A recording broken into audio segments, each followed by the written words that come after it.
আসসালামু আলাইকুম। Hello everyone, welcome back Ain's mom lifestyle channel. কেমন আছেন সবাই? আমরা আলহামদুলিল্লাহ খুব খুব ভালো আছি। তো এখানে হচ্ছে আপনাদের ভাইয়া সকালে বাজারে গিয়েছিল। তো প্রতিদিনের মতো সে বাজারে গেলে তো সিঙ্গারা নিয়ে আসে, আজকেও তাই নিয়ে এসেছিল। তো সকালবেলা আমরা এটাই খেয়ে নিচ্ছি। আর এখানে তো আমি কাঁচামরিচ আর পেঁয়াজ নিয়ে নিয়েছি। সিঙ্গারার সঙ্গে আমার এটা না হলে একদমই চলে না।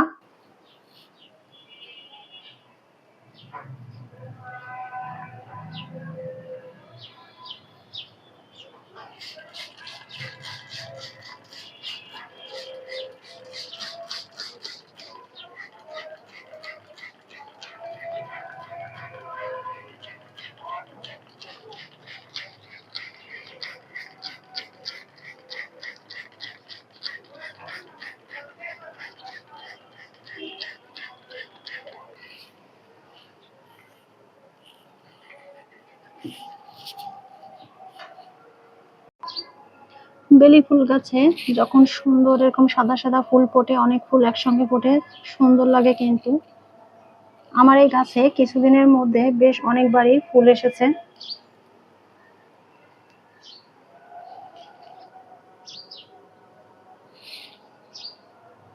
আমাদের পাশের বাসার ওই ছাদে ওই নয়নতারা গাছটাতে প্রচুর ফুল আসছে। আর আমার এই রঙ্গন ফুল গাছে দেখুন, মাশাআল্লাহ, পুরা গাছেই ফুলে ভরে গেছে। প্রতিটা ডালেই ফুল, প্রতিটা ডালেই। এই যে এই গাছেও ফুল ফুটেছে। এই গাছটার নাম জানি না।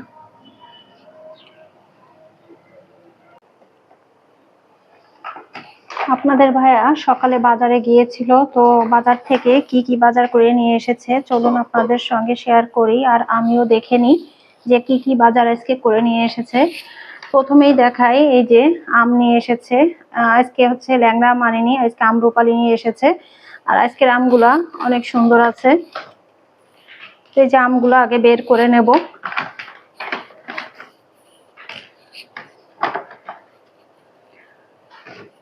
আমের সিজন যতদিন থাকবে আর ঢাকাতে যতদিন আম থাকবে ততদিন আমাদেরও আম খাওয়া চলবে। মানে আম যেদিন শেষ হয় তার পরের দিনই আপনাদের ভাইয়া হচ্ছে আম নিয়ে চলে আসে। মাম্মি, আপনি তো একদিনও আম খেলেন না। হ্যাঁ, তুমি তো একদিনও আম খেলে না বাবা। আর এই যে আয়ান বাবা, তাকে কিন্তু এই পর্যন্ত একটা বারের জন্য আম খাওয়াতে পারিনি আমরা। ও অনেক কিছুই খায় না। আর এই ব্যাগের মধ্যে আছে সব সবজি বাজার। ওই বাজারগুলো এখন নামিয়ে নেব। ধুন্দল আছে, এগুলো উচ্ছে, তারপর বেগুন, লাউ এনেছে, কাঁচকলা,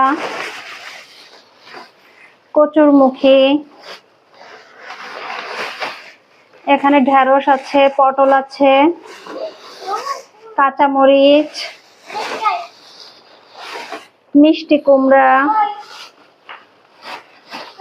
শসা এনেছে। আর এটাকে কি বলে, ধুন্দল না, চিচিঙ্গা। এটাকে চিচিঙ্গা বলে, চিচিঙ্গা এনেছে। এই তো, এই ছিল হচ্ছে সবজি বাজার।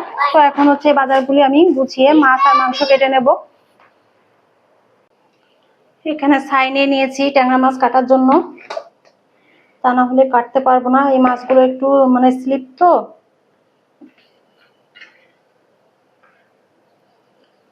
মাছে মনে হচ্ছে ডিম হয়ে গেছে। ট্যাংরা মাছ কাটতে না ভয় করে। ট্যাংরা মাছ, শিং মাছ, তারপরে কই মাছ, এগুলা কাটাকাটি করতে আমার খুব ভয় করে। শুধু মনে হয় কাটা ফুটে যাবে। আমার মাছ কাটা দেখে কেউ যেন হাসাহাসি করবেন না প্লিজ, কারণ বললামই তো আমার এই মাছ কাটতে ভয় করে, কিন্তু খেতে ভালো লাগে। মাছের ডিম হয়ে গেছে।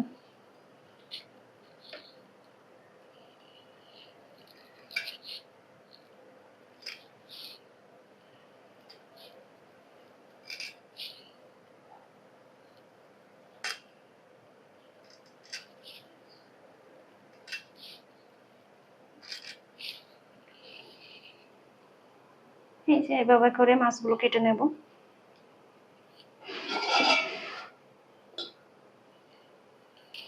এই যে এই মাছটার ভিতরেও কিন্তু এই যে ডিম।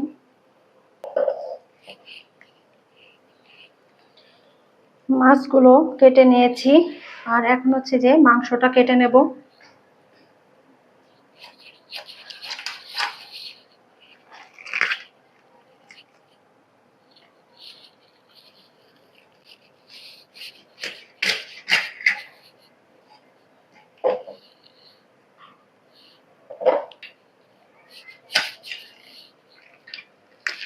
আমার কাছে মনে হয় মাংস কাটার এটাই হচ্ছে সব থেকে সহজ পদ্ধতি, ইজি ভাবেই কেটে নেওয়া যায়।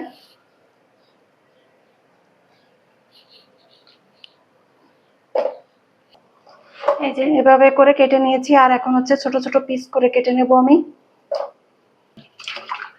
মাছ মাংস দুইটাই কেটে নিয়েছি, আর এখন হচ্ছে এই যে মাছ আর মাংসটাকে ধুয়ে পানি ঝরিয়ে তারপর হচ্ছে ফ্রিজে রাখবো।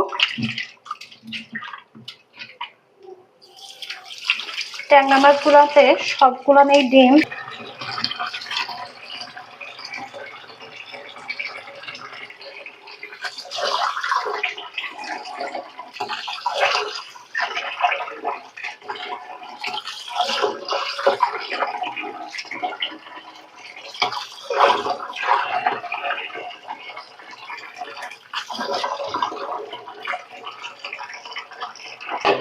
মাছ এবং মাংস দুইটাই ধুয়ে নিয়েছি, আর এখন হচ্ছে যে পানি ঝরাতে দিলাম। পানিটা ঝরে গেলে তারপর হচ্ছে প্যাকেট করব। পানি ঝরতে থাকুক, আর আমি হচ্ছে আয়ন বাবাকে গোসল করিয়ে আসবো এই ফাঁকে। গত 2 দিন জামা কাপড় পরিষ্কার করিনি, আমার 2 বালতি জামা কাপড় জমা হয়ে গেছে। এখন হচ্ছে কিছু জামা কাপড় আমি ভিজাই দেব।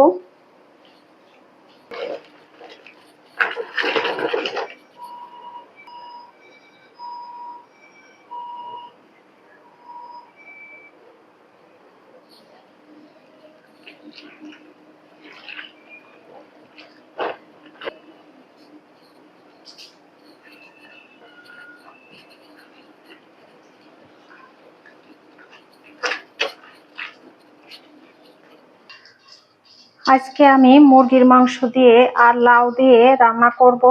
তো তার জন্য আগে আমি একটা ভাজা মশলা তৈরি করব। এখানে এলাচ এবং জিরা আমি ভেজে তুলে নেব। তো এখানে হচ্ছে এলাচ আমি দিয়ে দিয়েছি। এখন দিয়ে দিচ্ছি অল্প করে কিছু জিরা। আর এই মশলাটাই আমি হচ্ছে মাংসর ক্ষেত্রে ব্যবহার করব। সয়াবিন তেল দিয়ে দিচ্ছি। এখন আমি মাংসগুলো ভেজে নেব।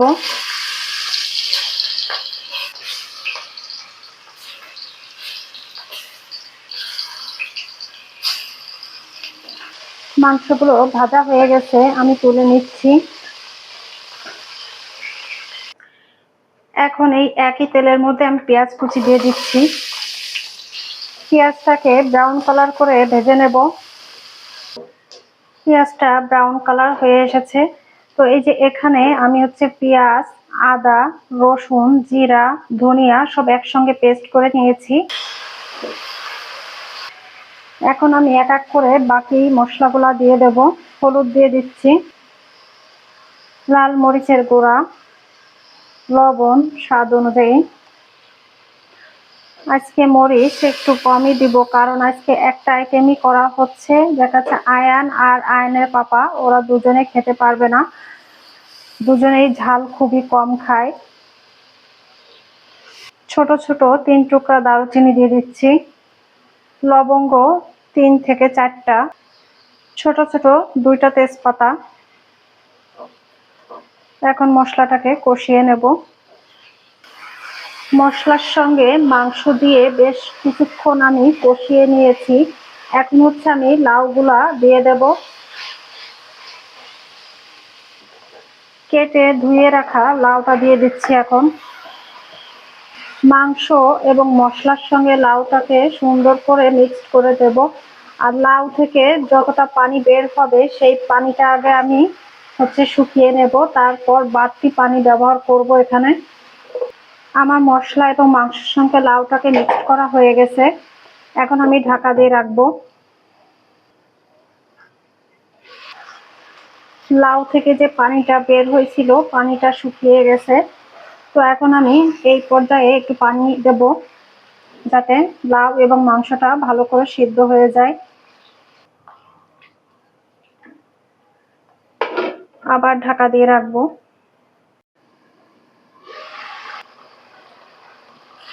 লাউটা সুন্দরভাবে সিদ্ধ হয়ে গেছে। তো এখন হচ্ছে আমি ঝোলের জন্য পানি দিয়ে দেব।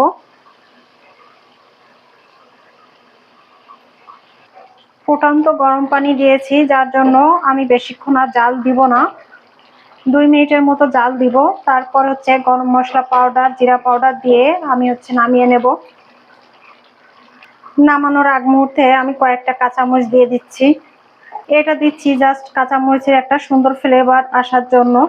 এখন আমি মশলাটা দিয়ে দিচ্ছি। ভিডিওর এই পর্যায়ে আমার প্রিয় ভাইয়া এবং আপুদের বলছি, যদি আমার ভিডিও আপনাদের কাছে ভালো লাগে, প্লিজ প্লিজ আমার ভিডিওতে একটা লাইক দিয়ে দেবেন। রান্নাটা শেষ করে নিয়েছি, আর এখন হচ্ছে আরো কিছু কাজ আছে, সেগুলো গুছিয়ে নেব। তো এখানে হচ্ছে আজকে যে মরিচ এনেছে, সেই মরিচের বোটাগুলো এখন আমি হচ্ছে ছাড়িয়ে তারপরে এই বক্সে করে রেখে দেব। তার আগে এই যে বক্সে একটা টিস্যু বিছাই দিছি, তাতে করে মরিচটা বেশি দিন ভালো থাকবে। এই যে সবগুলো মরিচ থেকে বোটা ছাড়িয়ে নিয়েছি।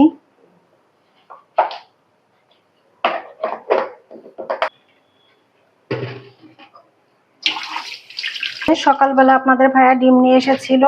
তো ডিমগুলো খুব একটা ময়লা না, তারপরও একবার পানি দিয়ে একটু ধুয়ে তারপর পানিটা শুকিয়ে ফ্রিজে রাখলে মনে হয় ভালো হবে। তাই আমি হচ্ছে এখন এই যে ডিমগুলো ধুয়ে নেব। এই যে সবগুলা ডিমই ধুয়ে নিয়েছি। আর এটাই ছিল আজকের মতো আমার ব্লগ ভিডিও। সবাই ভালো থাকবেন, সুস্থ থাকবেন, আমাদের জন্য দোয়া করবেন। আল্লাহ হাফেজ।